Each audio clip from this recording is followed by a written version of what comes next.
Afonso de Carballido é un destacado comerciante de Betanzos e hoxe transporta unha carga de tecidos con destino á Coruña. Acompáñano varios homes de confianza armados. O motivo? O medo a un ataque de algunha banda de malfeitores das que adoitan a andar por esta zona. Os asaltos a comerciantes e os roubos de gando son continuos.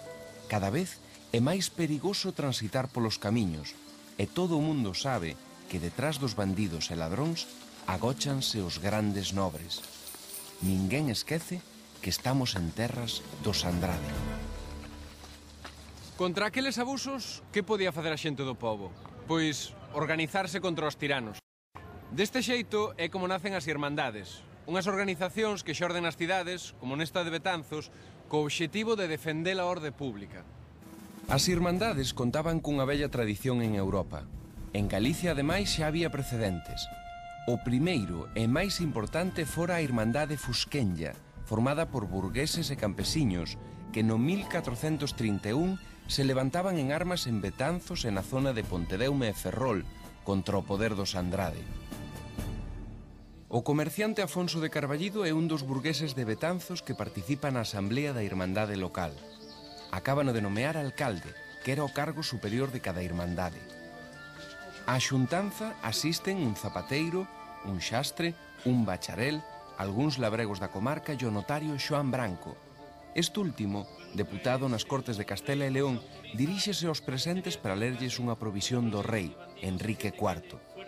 Nela, o rei dalles poder ás irmandades para que poidan xulgar os malfeitores e os cabaleiros e dalles vía libre para que os irmandiños derroquen as fortalezas onde se agochen os bandidos. Aquí nesta praza do Concello, antigamente chamada Praza do Castro de Betanzos, enviados do rei pregoaron o seu apoio ás irmandades. E como nesta praza, en moitas outras de Galicia. Pero, por que o rei Enrique IV lle deu soporte legal aos irmandiños? O rei estaba en guerra co aspirante ao trono de Castela e León, o infante don Afonso. E este infante era apoiado pola maior parte dos nobres galegos, enfrontados, por tanto, co rei. Así, Enrique IV encontrou nas irmandades uns aliados valiosísimos para frear o poder do aspirante ao trono. Para uniren as súas forzas, os irmandiños celebraron aquí en Melide, en 1407, unha xunta xeral da que saiu a Santa Irmandade de Galicia. Ali estaban labregos e burgueses, pero tamén grandes señores. A eles exixíuselles que entregasen todas as fortalezas aos irmandiños, o novo poder de Galicia. Foron moi poucos os que aceptaron e a maioría fuxiu para Castela ou para Portugal. Nese momento foi cando realmente comezou a revolta armada dos irmandiños contra eles. Xa como alcalde irmandiño de Betanzos, Afonso de Carballido supervisa o reparto de armas aos campesiños e artesáns da bisbarra. Algúnas lanzas, espadas e grandes coitelos que fabricaran os mestres armeiros da vila. Son para tomar o castelo dos Andrade, a principal fortaleza da zona. De todos os xeitos, a maioría dos labregos e artesáns van utilizar na toma do castelo os abeños que tiñan na casa, ou sexa, fouces, gadañas, eixadas e forcadas. Con estas armas formouse un exército de 80.000 homes que se ergueron por toda Galicia contra os señores dos castelos.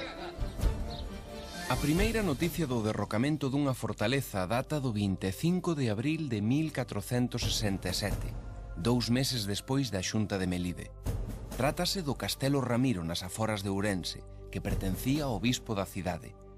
A partir de aí, a furia irmandiña contra o máximo símbolo do poder feudal non cesa durante 2 anos. Derrócanse en total 140 torres e castelos dos máis importantes señores de Galicia: Lemos, Altamira, Andrade, Soutomaior, Pardo de Cela e ata o arzobispo de Santiago. Isto é o que queda do castelo de Naraío, que pertencía á casa de Andrade e que foi derruído por unha partida de irmandiños dirixida por Alonso de Lanzós. O obxectivo dos irmandiños non era só tomar os castelos dos señores, senón derruílos completamente.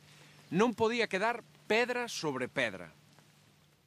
O máis habitual para botar abaixo os castelos era facer buratos na parte inferior dos muros, enchelos de madeira e trapos aos que logo se lles prendía lume. Outras veces, con maior dificultade, procedíase desde arriba a derrubar pedra por pedra.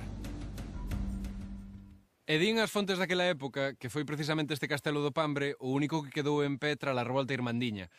Unha revolta que durou 2 anos porque na primavera de 1469 os grandes señores vanse reorganizar e iniciar a contraofensiva nobiliar. Desde o norte de Portugal, Pedro Álvarez de Soutomaior, Pedro Madruga, avanza apoiado pola cabalería daquel país ata as proximidades de Santiago. Alí, reúne o seu exército co do Arcebispo Fonseca, que avanza co nobre Juan Pimentel desde Salamanca. Mentres, desde Ponferrada, o conde de Lemos, a quen se lle une Pardo de Cela, dirixe as súas tropas ata Monforte. Fanlles fronte os exércitos irmandiños capitaneados por homes da baixa nobreza, como Diego de Lemos, Alonso de Lanzós ou Pedro Osorio. Contan que a batalla decisiva contra os irmandiños tivo lugar aquí, no Monte da Almáciga, que daquela estaba nas aforas de Santiago. Tamén din que a cidade resistiu 3 meses, pero que ao final os irmandiños foron derrotados. Pero, que final tivo aquel alcalde irmandiño de Betanzos?